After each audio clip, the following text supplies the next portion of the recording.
do some wax seals today and make some crafts. So I'm just gonna go through the supplies really quick before we get started. So we need wax. I have these from Honeybee, and I have some red, blue, pink, black and white, and then I have some others that are from my stash because I'm gonna do some Valentine's crafts, and my Valentine's decor is like bright. I have a furnace. This is also from Honeybee. You can see it's well loved and much used. I recently had a candle making like little craft party at the house, and kids and adults enjoyed it immensely. And we used these and oh, they had such a good time. So the kids were playing with it and everything. And that's why it's kind of looking like that. So I'm going to go ahead and get this started as burning and melting while I go through the rest of my supplies. So I think that I've seen some electric warmers also. I know I did because I used some at an event where we weren't allowed to use candles. So I have seen those if you are against candles. But the furnace comes with a spoon. This is not the spoon that comes with the furnace, but I'm going to go ahead and put this one on because someone left wax in it. And so in order to clean that out, you just melt it again and then be very careful and use some dry paper towels to get it out. Very careful so that you do not burn yourself. So that's what you need to make just plain wax seals. Well, along with your wax stamps or wax seal stamps, whatever you want to call them. I have a very fun collection here. A lot of them are from Honeybee. So I'm going to have a link down below with all of the affiliate links that are in the store at a cherry on top. If you would like the Honeybee stamps, they are all these lovely ones that come with this color handle. But also all of the handles are interchangeable. And so sometimes I've had seals that only come with this part. And so you can just kind of take them off and change them about. But again, we're doing Valentine's Day. So I'm going to just use this one. And I think the bow. And then in some of the other products, I might use some flowers. But I have a rainbow, which is really cute. That could be a butterfly. You know, you can use whatever you want to represent whatever you're making. Or even for Valentine's Day, you know, you could do a butterfly in any color and it could be Valentine's. So that's what you need for making wax seals. And so you might be wondering, like, okay, once I use my wax seals, once I make them, how am I going to use them? So that's what we're going to talk about today. The first thing I'm going to try is making some taper candles.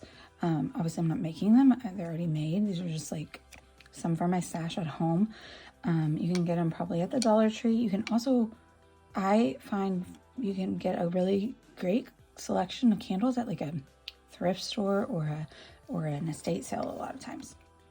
So if you're looking for like some sustainability, so I have these here that I'm going to use. I'm going to decorate them with these wax seals. That's going to be the first project that we try. And then this is a piece of granite from a estate sale as well. So it's cold. It is indestructible when it comes to the fire and everything. And I've also protected my work surface. I also have this wax seal little silicone thing. You can use any kind of like silicone mat from, cooking from the kitchen selection. But this will ensure that your wax seal is circular. Now, that being said, sometimes I don't want my seal to be circular. I want a more organic look. So it's just dependent upon what look you're going for. But you can pour your wax in there to create a circular seal. I think some of the things we're going to do today, I'm going to cut out. And so it won't even matter if it's circular or not. But that will kind of help ensure that you get the same depth of wax pour consistently. And we'll go into that as well. I also recommend like a stirry tool with a metal tip. So like a very small spoon, a metal spike. Sometimes I use the scoop because I like to embellish my wax seals sometimes. So I have a collection of like different glitters and things here. So we'll use some of those. And I also have some paint pens, some metallic paint pens to kind of help embellish the design that will show up. And then you can also add things into your wax. So I have like some little beads or these brass brads that I'm gonna kind of add to the things. So that's what you'll see me working with today. And that's melty, so let's clean it out and we'll get started. So we're going to start with pouring the seals into the circular mold, and this is going to be for the seals that I'm going to fussy cut for the taper candles. I didn't tell you all the supplies. Once I washed that back, I was like, oh, I left out the things for the paper clips and the clip or charm. So check out the blog. I'm on the Cherry on Top blog today. So I have all the supplies listed there, along with some more tips. So you can see I got too much wax in that second one, and it kind of splooged out. So one thing I don't love about the mold is that I do feel like it gets like some air in there sometimes, and so I'm not really sure how hard I need to press down. And then again, for these, I didn't exactly need it to be perfectly circular, because you can see there, I'm using my X-Acto knife to just dissect it and isolate only the shape, which was a heart. And then the other one will be the bow that I'll also fussy cut, but I'll do that off screen. But I'm just showing you an example, and I created a bunch of these in a bunch of different colors and ended up fussy cutting quite a few, maybe like 10. I decided to try one that's a more of an organic shape, not within. And so it was very, very hot. It was very runny. So you can see I have this stamp sitting on the wax, and now I'm adding glitter all the way around. This will be used to create a charm wax seal. So I'm just letting that set. And while it sets, I'm pulling out one of the pink bows, and I'll fussy cut that as well.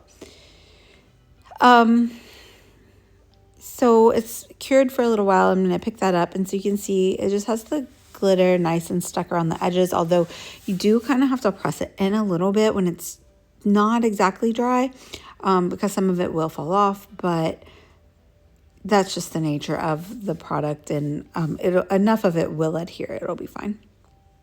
So I'm going to do the same concept with this one. So I'm just kind of going back and forth with how I'm creating my seals and what they're for. So again, this one is going to be for a charm. I really love the way this one turned out. This is like a flower. Very beautiful. And so I'm also, you see, I'm not really cleaning out my spoon very often. I have two that I'm interchanging, and I'll just mix and match the colors. I don't really mind.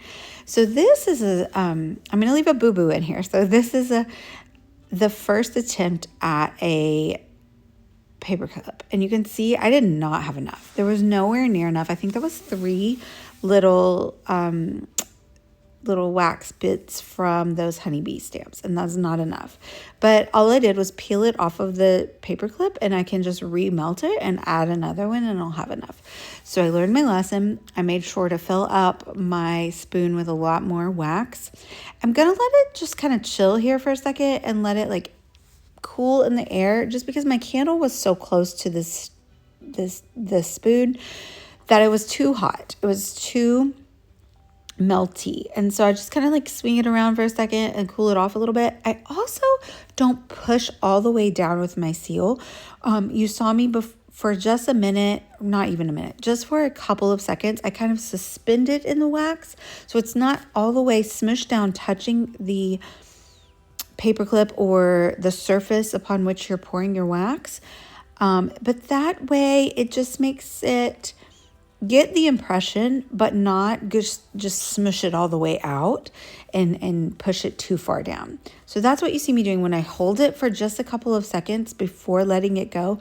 Then it will kind of just be where I want it, because the wax, I let it cool a little bit, and then give it about 45 more seconds or so, and it will be completely cool and you can pick it up. So that's just the technique I'm using for about 5 of these paper clips. And then I'm adding the glitter around the edges as I go and let it dry. So you can see I didn't even clean up the glitter from the prior one, because it just stuck to the back of the seal, and it kind of just added a little more glitter and interest to these little things. So these would be really fun to give away as Galentines on Valentine's Day or Valentine's. Here I'm showing you that I had a few mixed colors, and then I threw a white tab in. And if you don't completely like mix it up and you just kind of marble it with your stirring tool, then you get this really lovely marble look, and I like it a lot. It is a little more difficult to see the image, but I usually go over all of these with a metallic paint pen anyway, so and that helps the image pop up. But isn't that so lovely? I love that. I like that a lot. And then I'll go in once everything's fully dry and the glitter is adhered. I'll kind of like wipe off the inside images with like a baby wipe or something. And I've done that here. And then now you see me just very lightly grazing a metallic paint pen over the raised images so that they pop off really nicely. And I thought using silver on these would look really nice. And just a really cute little trinket to give away if you're just like wanting to give some friends at work something, or you're having an event with friends or something like that.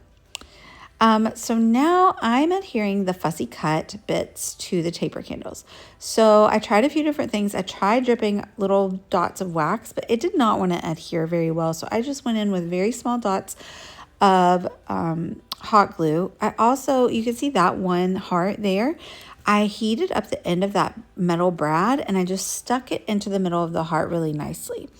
But if you also hold your wax seal for a very short time in front of your heat gun, it will melt it just enough so it's pliable and you can mold it to the rounded edge of the taper candle. So those are just a few tips. For the other taper candle, I thought it would be really fun to create a very drippy look. So I used 3 different colors of the wax that I used on the different seals, and I'm just dripping it down a couple sides of each candle and letting it dry, and then dripping another one. And then we're gonna call it done. I did make a charm. You'll see those in the final photos. You'll have to check out the blog to see tips and tricks on how to create that, because they did not do that on screen. But if you see the final product, you can pretty much also just figure it out. But I just used that one rose seal that we made at the beginning. And I really love the way that it looks. So I hope you guys really enjoyed the ideas that I gave to use your wax seals. Wax seal making is really fun and it's very relaxing. So I will link down below with all of the products that are in stock at A Cherry on Top. Quite a few are. And I will also link to the blog. So make sure to check that out. There's lots more detail photos and tips and tricks. And there you can see the charm. And I just added a couple of beads to it. And I'll even show you the decor on my mantle with all of my Valentine's decor. And there's all the clips. Really great if you're a planner girly. Thank you guys so much for watching. I'd love it if you'd like and subscribe. Bye, y'all.